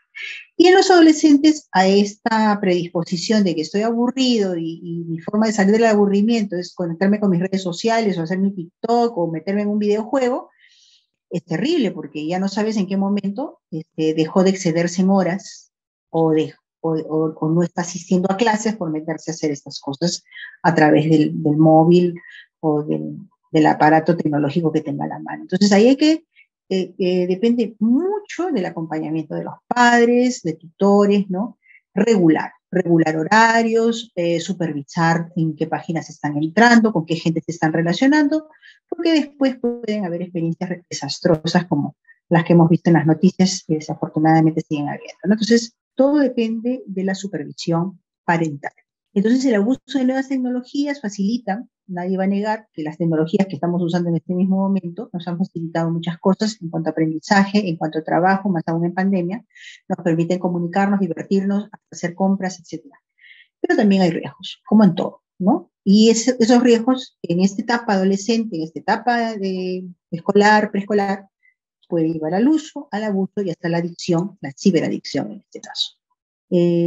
¿Cuáles son las señales de alerta? Que están muy contentos cuando están con su smartphone, ¿no? Con su tablet, tienen cada vez más necesidad de su aparato al lado, no quieren cerrar su sesión, no quieren dejar el dispositivo, y si les prohíbes o les quitas el celular como forma de castigo o como forma de regulación, ¿no? Se entran en una abstinencia, desesperación, ansiedad, no saben qué hacer, ¿no? Y pueden hasta mentir sobre, por ejemplo, el tiempo que han empleado. Saben que los chicos están recibiendo clases por estos medios, pero el chico, la chica puede estar supuestamente en clase y en realidad está jugando, o en realidad está chateando, o en realidad está con redes sociales, ¿no? Total, el papá o la mamá o una persona adulta está ahí al pie para ver si está o no está. Aún cuando los profesores, la mayor parte de las veces, les están pidiendo que pongan videocámara, ¿no? Quieren ver al chico o la chica que está conectado. Pero aún así, son muy hábiles y tienen capacidad de estar con varias pestañas abiertas a la vez. De repente está así, pues con cámara, pues, ¿no? Entonces, ahí hay que regular con bastante fineza, ¿no? Pueden mentir entonces sobre el tiempo empleado y descuidar otros aspectos de su vida. También tenemos los cuadros psicóticos. Estos son los cuadros más severos que te desconectan de la realidad, que te hacen escuchar voces inexistentes, ¿no? No es frecuente antes de los 15 años, es muy raro antes de los 13. Hemos visto algunos casos de psicosis infantiles que llegan a la emergencia en este tiempo, pero la mayoría empieza en la etapa adolescente, ¿no? Los cuadros más frecuentes son los de esquizofrenia, trastorno esquizoafectivo y trastorno de las ideas delirantes. La psicosis generalmente no es que empiece de un día para otro, hay algunos síntomas que se van sumando poco a poco, hay una alteración de la conducta y del funcionamiento personal, hay un poco de descuido, aislamiento, conducta extraña, se descuida en su cuidado personal. Ustedes saben que el adolescente por lo general le gusta estar cuidado, bañado, hemos dicho que le importa mucho la imagen frente a sus pares, pero aquí estos adolescentes más bien se aíslan, se esconden, no quieren salir, no se duchan, o se ponen una ropa oscura, quieren taparse la cara, ¿no? O sea, es un comportamiento extraño, ¿no? Que se va instalando progresivamente. Puede haber ideas de persecución, ideas de daño, que son los delirios, las alucinaciones, escuchar voces, alteraciones del pensamiento, en representación pensamiento de ideas de daño, como decía, ¿no? Ideas paranoides, ¿no? Alteraciones de la psicomotricidad, como se vuelven muy lentos o a veces pueden estar muy inquietos. Y pueden haber síntomas negativos de la esquizofrenia que más bien no escuchan voces ni nada, sino más bien se aíslan, se quedan callados y hay una anedonia, ¿no? Una dificultad para relacionarse y más bien como que no tienen mayor motivación para hacer nada, ¿no? A esto le llamamos síntomas negativos de la esquizofrenia. El trastorno bipolar es un trastorno del estado del ánimo. Puede haber ciclos de manía, o sea, demasiada euforia, demasiada hiperactividad, con ideas de grandeza, de que yo lo puedo hacer todo, con fases depresivas en las que la persona más bien se anula, se aísla, no quiere saber nada de nadie y piensa en morir o hasta matarse, ¿no? O sea, por eso se llama bipolaridad, ¿no? Son ciclos de bajada y de subida en el estado de ánimo, pero de manera exagerada. Otro tipo de trastorno es el trastorno que produce autolesiones, ¿no? Autolesiones más o menos se ven en el 13% de adolescentes. En realidad, esto se hizo hasta como una moda entre los chicos, entre las chicas sobre todo, de hacerse cortes en la muñeca, en el antebrazo, en las piernas. Lo hacen generalmente con Gillette, lo pueden hacer también con corta uñas. También se pueden meter agujas en las yemas de los dedos, o pueden hacerse lesiones cortándose exageradamente las uñas en las manos o en los pies. El asunto es que lo que ellos buscan es producirse dolor, producirse daño. Y lo que está de fondo muchas veces es una depresión. Y las personas que sufren de este tipo de trastorno lo que te dicen es que tienen un sentimiento de vacío muy grande en su interior, un sentimiento que les produce un dolor emocional muy intenso, un sentimiento de vacío y de no saber qué hacer. Y cuando se hacen el corte, el dolor del corte alivia, los distrae de esta sensación horrible de vacío interior. Entonces, ese corte es para evitar sentir el vacío interior, ¿no? O el dolor emocional, que no lo pueden describir muy bien, pero no lo toleran. Prefieren el dolor físico a ese dolor moral, dolor emocional, vacío interior que sienten, ¿no? Que lógicamente está relacionado muchas veces con maltrato y abuso en la infancia.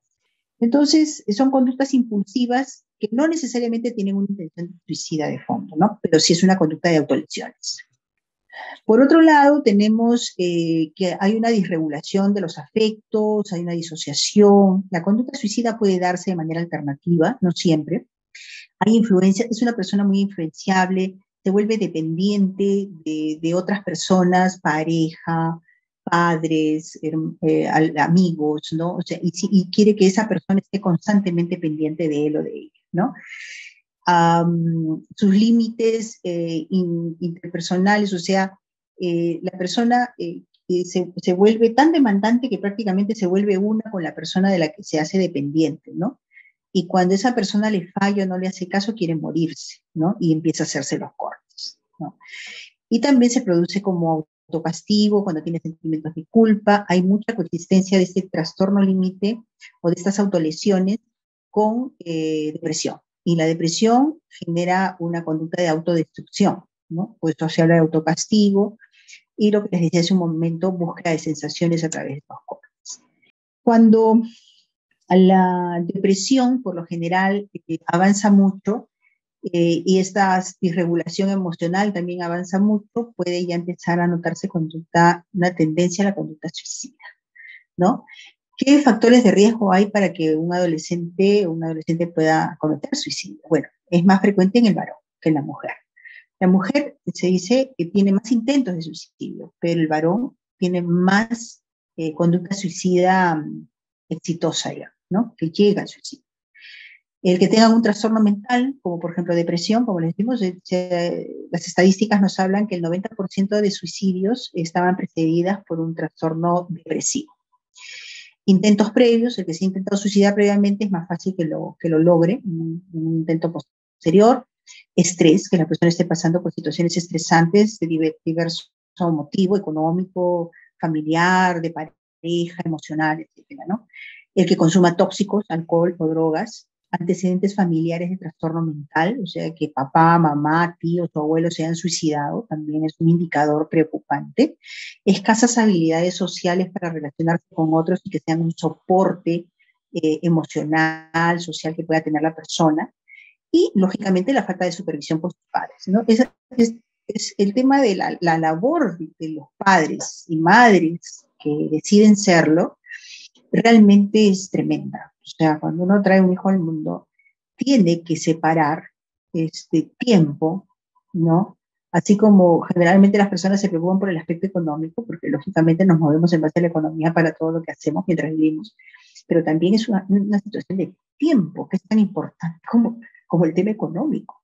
Si yo no le doy tiempo a mi hijo, a mi hija para supervisar, acompañar, escuchar, dialogar, discutir, analizar, concluir cosas, el chico o la chica va a sentirse muy solo y va a escuchar de repente apreciaciones u opiniones de quien no debe, ¿no? Otro igual de la misma edad o una persona que no necesariamente le quiere, sino más bien le está manipulando, por ejemplo, ¿no? Por eso es que la supervisión parental es esencial para evitar muchas de las situaciones que he descrito hasta aquí, ¿no? Entonces, ¿cómo la evaluación de un intento tiene que ver con la letalidad? O sea, si el método elegido, una cosa es elegir, por ejemplo, ahorcarse, que es prácticamente una muerte segura, al intento de suicidio con pastillas, que por lo general te da un poco más de tiempo, ¿no? O sea, el método, la letalidad del intento de suicidio y la rescatabilidad. O sea, ¿cuánto puedo hacer yo por ayudar a este adolescente a que pueda ser disuadido de su pensamiento de autoeliminación? Y bueno, ya en esta etapa en la que hemos hecho un recorrido por diferentes tipos de manifestaciones psicopatológicas, podemos ir hablando de la importancia del maltrato infantil y cómo se relaciona con el riesgo de presentación de enfermedades psiquiátricas, ¿ya? El maltrato, o sea, ustedes saben que hay 4 formas de maltrato infantil, ¿no? La violencia física, o sea, los golpes, el ser físicamente agresivos con los menores de edad, la violencia psicológica, humillación, descalificación, ¿no? La violencia sexual, el abuso sexual, que va desde los tocamientos indebidos o el que obligarlos a observar escenas obscenas, hasta la propia penetración, violación de un menor o de una menor. Y la negligencia, o sea, el abandono. No le hago nada, pero no le hago nada ni bueno ni malo. Lo dejo ahí, que crezca como una planta silvestre sin ningún cuidado, ¿no? O sea, no le doy afecto. Hemos dicho, hemos insistido en la importancia de dar afecto, amor, acompañamiento, presencia, tiempo a nuestros hijos, hijas, a nuestros niños, niñas, en casa, de la familia, para que sean adultos saludables. Porque fíjense, cuando hay alguna forma de estas de maltrato que les he mencionado, hay un mayor riesgo de enfermedades psiquiátricas. Está demostrado por las estadísticas que se han hecho en diversos estudios. Entonces, hay 54% de riesgo de depresión por maltrato. Hay un 64% de posibilidad de abuso de drogas cuando ha habido maltrato, y hay un 67% de intentos de suicidio cuando ha habido maltrato. O sea, cuando se ha hecho estudios de los intentos de suicidio, 67% de esos casos habían sufrido maltrato. En los depresivos, 54% estaba relacionado a maltrato, y en los que abusan de alcohol y drogas, 64%. O sea, fíjense ustedes que pasa más de la mitad de los casos, algunos cerca del 70%, está relacionado con alguna forma de maltrato infantil. Y cuando hablamos de psicopatología, en el 90% de los diversos diagnósticos de psiquiatría infanto-juvenil, ¿no? También en la adultez, 90% de los diagnósticos están relacionados con antecedentes de maltrato infantil o, como llamamos también, experiencias adversas de la infancia. O sea, si tu infancia fue dura, difícil, y no solamente fue duro y difícil por pobreza, sino que hubo maltrato en alguna de sus formas, es más fácil que la persona se enferme psíquicamente. Entonces, hay 6 veces más riesgo, ¿no?, de poder tener un problema de consumo de alcohol, ¿no? 6 veces más riesgo. 19 veces más riesgo de tener un policonsumo, o sea, no solamente consumir alcohol, sino otras drogas, ¿no? Hay 20 veces más posibilidades de que hagas un cuadro depresivo, ¿no? Con un fondo de desesperanza adicional, ¿no? Hay 3 veces más posibilidades que desarrolles un trastorno de personalidad, ¿no? 10 veces más posibilidades de hacer un trastorno de pánico, 3 a 6 veces más posibilidades de hacer un trastorno de ansiedad, y 30 a 60 veces más de hacer un trastorno de estrés postraumático, más maltrato infantil, ¿no? Entonces, fíjense ustedes, ¿no? O sea, y problemas adaptativos, 3,5 a 17 veces más, y 20 a 50% de suicidios en niños, niñas y adolescentes tienen un trasfondo de maltrato. Cuando ha habido, porque desgraciadamente existen casos de suicidio en niños, inclusive de los más chicos, 8 años, ¿no? Y adolescentes pues de 15, 16, 17 años en mayor número, ¿no? Cuando hemos visto qué había detrás de esos suicidios de estos niños y jovencitos, 20-50% estaba relacionado con alguna forma de maltrato en la infancia, ¿no? Y cuando desarrollan un trastorno de estrés postraumático con maltrato, un 64% intenta suicidarse. Entonces, estas cifras son realmente importantes, son alarmantes. De aquí que tenemos que insistir en el cuidado de los chicos, las chicas, de nuestras familias y nuestras comunidades. Muy bien, entonces, fíjense ustedes cómo los estresores familiares influyen tanto en el solo hecho de que haya discusiones a nivel de violencia intrafamiliar ya generan también una situación de maltrato y de experiencia adversa en la infancia. Influye también la mala relación con el padre, la mala relación con la madre, una familia mal constituida, ¿no? Con diversos estresores, ¿no? Familias que a veces son reconstituidas, ¿no? Cambian de pareja, las personas y los hijos van cambiando también de la persona que acompaña al padre o a la madre, etcétera. Entonces todo eso va influyendo, ¿no?, en que las experiencias adversas de la infancia se vayan siendo acumulativas, ¿no? Entonces, sin embargo, pese a que la sociedad, sobre todo en esa época, es cambiante, complicada, también al interior de los hogares, hay un factor de resiliencia que es muy, muy importante para que los chicos y chicas no enfermen. A pesar de que pueden muchos de ellos haber pasado por experiencias como las que he descrito, no enferman. Los que no enferman, a pesar de todo ello, que no sean ansiedad, depresión, trastorno postraumático, conducta suicida, autolesiones, etcétera, o drogas, o adicciones a las nuevas tecnologías, ¿qué hace que estos chicos, a pesar de haberlo pasado mal, no desarrollen una psicopatología? Bueno, un factor importantísimo es la resiliencia, ¿no? La capacidad de forjar un comportamiento vital positivo a pesar de las adversidades que les ha tocado sufrir, ¿no? Y eso tiene que ver con una forma diferente, más positiva de interpretar la situación, una actitud distinta ante los problemas, ¿no? Y que su historia personal la interprete de una manera en la que más bien la persona dice, bueno, lo que no te mata te hace más fuerte, ¿no? Y yo de lo malo también he aprendido a cuidarme mejor, he aprendido a que no debo repetir cierto tipo de situaciones, ¿no? Entonces, lo hacen con mucha madurez, ¿no? Y con mucha capacidad de tratar de cambiar el giro de su historia, ¿no? Hay una capacidad de poder resistir el estrés y una capacidad también de recuperarse del estresor que han sufrido o de los estresores inclusive que les ha tocado sufrir, pese a las circunstancias difíciles, y poder construir su historia de una manera diferente y positiva, ¿no? Eso es la resiliencia. Y esta sería como la casita de la resiliencia. Hace un ratito vimos la casita de las experiencias adversas, ¿no?, en la infancia, y esta es la casita de la construcción de la resiliencia, en la que es importante como base de la resiliencia contar con redes de apoyo y contacto familiar. Pueda que tenga un padre alcohólico, pueda que la madre lo haya abandonado o haya fallecido cuando era pequeño, pequeña. Sin embargo, hay una persona, un adulto, que está cerca y que le apoya. Puede ser un maestro o maestra, puede ser un sacerdote, puede ser un tío, puede ser alguien, un adulto que aunque no viva con él o con ella, está para escucharle y para ayudarle y para fortalecer sus habilidades y su potencial, ¿no? Esas redes de apoyo y de contacto en la familia que le aceptan, ¿no? Su aceptación incondicional de este chico o esta chica a pesar de sus problemas es fundamental para ellos, ¿no?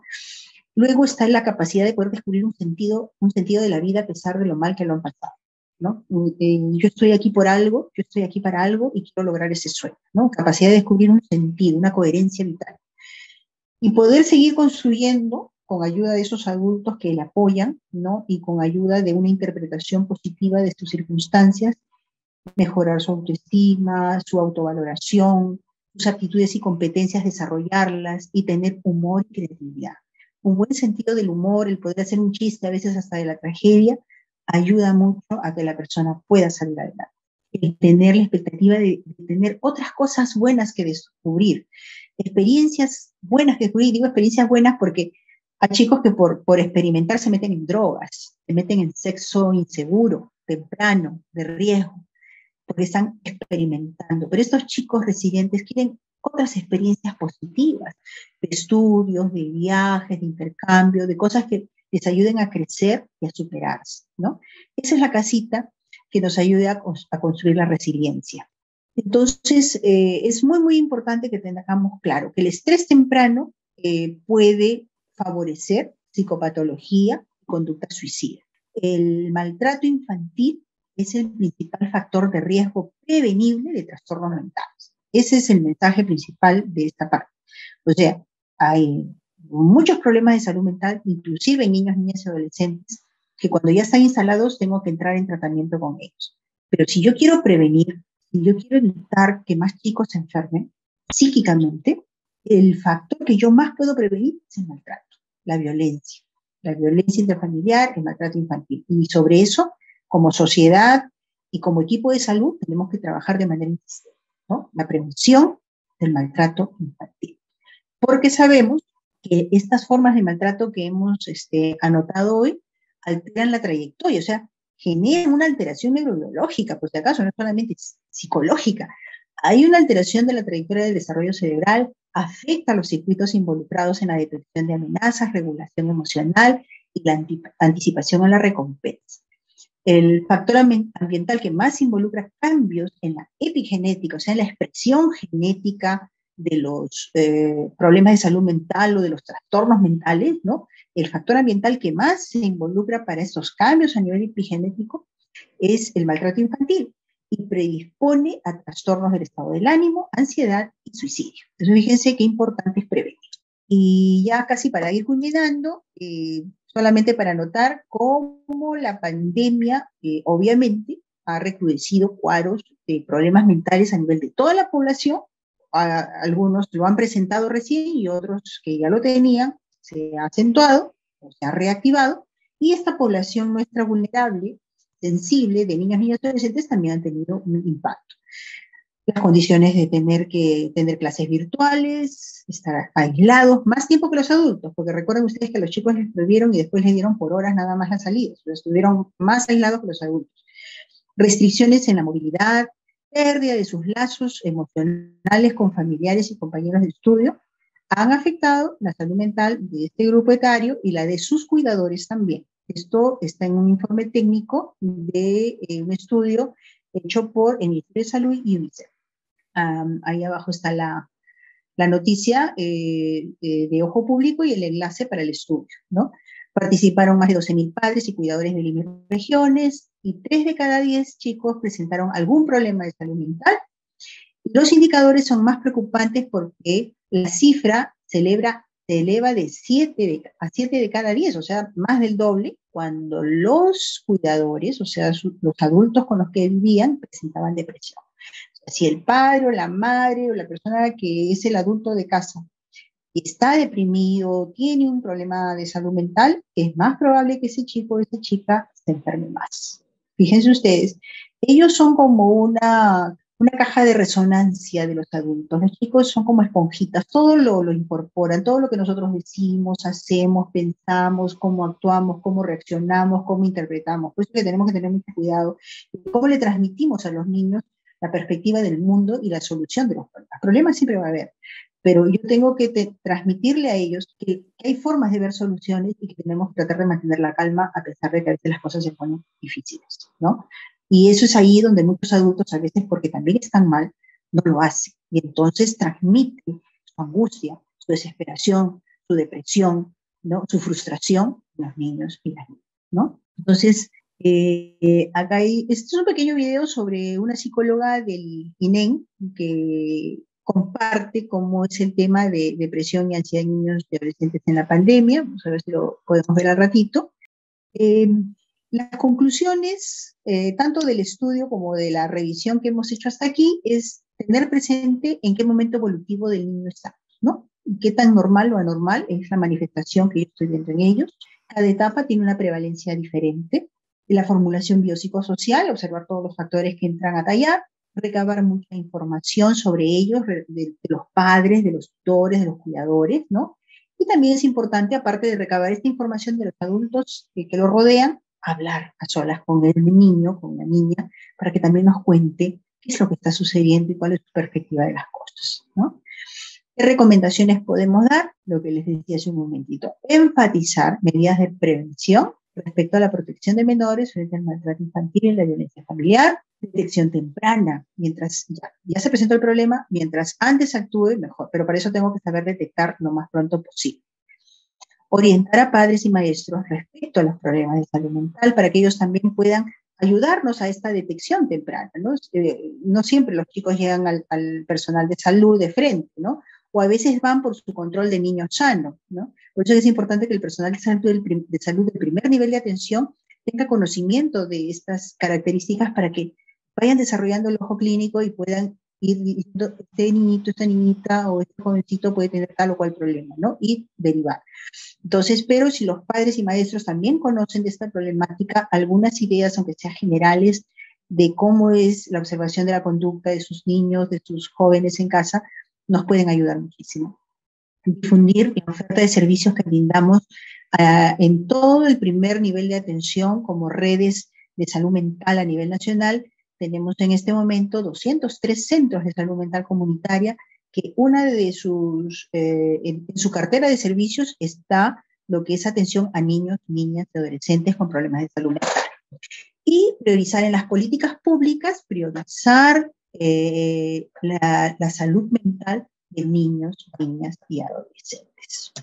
Muy bien.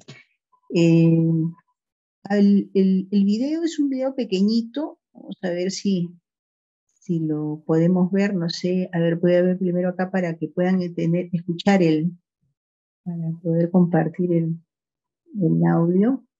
¿Se escuchan o no? ¿Lo escuchan bien? Sí, profesora, se escucha bien. Ahí, ya, perfecto, entonces a ver, vamos a ver. Muy bien, entonces hasta ahí la presentación del video. Y ahora sí podemos tener algunas preguntas en lo que nos queda de tiempo. Gracias. ¿Me escuchan? Sí. Hola, buenas noches. Adelante, Samuel. Sí, adelante. Doctora Gloria, buenas noches. Un gusto saludarle a usted, a la organización y a todos los presentes. Igualmente. Después de escuchar su exposición tan amplia y tan fundamentada, tengo algunas cosas que consultar en todo caso, además de felicitarle. Veo que el tema de la niñez, a veces decimos los niños como que no le damos un mayor peso y ahí se está armando todo un complejo del problema mental con ellos, ¿no? Cierto. Entonces, mi primera consulta sería, si estos datos incluso que el MINSA lo tiene, ¿por qué en un estado como el nuestro, en el tema de salud mental, llevamos también mucho retraso, ¿no? O sea, viendo tanta evidencia, tantos estudios, tantos casos, se reitera el tema del MINSA. ¿Por qué no estamos abarcando este tema de la salud mental a nivel profesional, doctor? Gracias, Samuel, por la pregunta. En realidad, ha costado mucho llegar siquiera al punto en el que estamos actualmente. Hasta el año 2012, que logramos sacar una primera modificatoria de la ley de salud en general, que incluía salud mental, y luego la ley de salud mental que salió en el año 2019, recién ha salido la ley de salud mental y su reglamento en 2020. No hemos tenido mecanismos de legislación primero y luego presupuestales que empezaron en el 2014 con el CIS para lo que era salud mental y que permitió la implementación de centros de salud mental comunitario, 22 centros de inicio en el 2015 y que en este momento, como lo dije en la exposición, son 203. ¿Qué esperamos con esta política pública que enfatiza la salud mental comunitaria, ¿no? Esperamos que haya mayor acceso a servicios de las personas y de sus familias, ¿no? Incluida la población de niño, niña y adolescente. Porque antiguamente el presupuesto solamente se centraba en las instituciones psiquiátricas, que solo somos 3 en Lima, ¿no? Larco, Baltizán y Noguchi. Y obviamente esa oferta de servicios era totalmente insuficiente y poco accesible a la gran población peruana, no solo de Lima, ¿no? Claro, Lima alberga el tercio de la población peruana, pero aún así, ¿no? Las regiones adolecen de muchas problemáticas y no había mayor atención. Hemos ido avanzando, pero todavía falta bastante porque tenemos que seguir fortaleciendo las competencias del personal del primer nivel de atención, que son los que están más cerca a la comunidad y los que pueden detectar tempranamente si hay problemas con nuestros chicos y chicas, ¿no?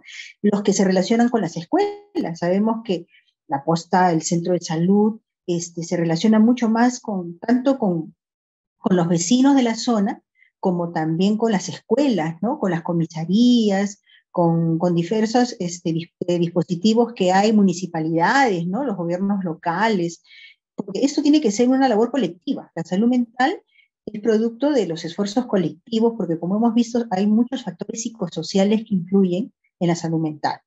Entonces, y por otro lado, ya hablando como sector, recién nosotros estamos con un 2% de presupuesto, de todo el presupuesto de salud para salud mental, ¿no? Solo 2%, que ahora ya se están distribuyendo más hacia el primer nivel de atención, pero todavía es escaso. Deberíamos tener siquiera un 5%, siquiera un 5%, para que haya más recurso humano especializado, mayor distribución a nivel nacional de ese recurso humano especializado en todas los establecimientos de salud con los que contamos, ¿no? Y así poder dar más acceso.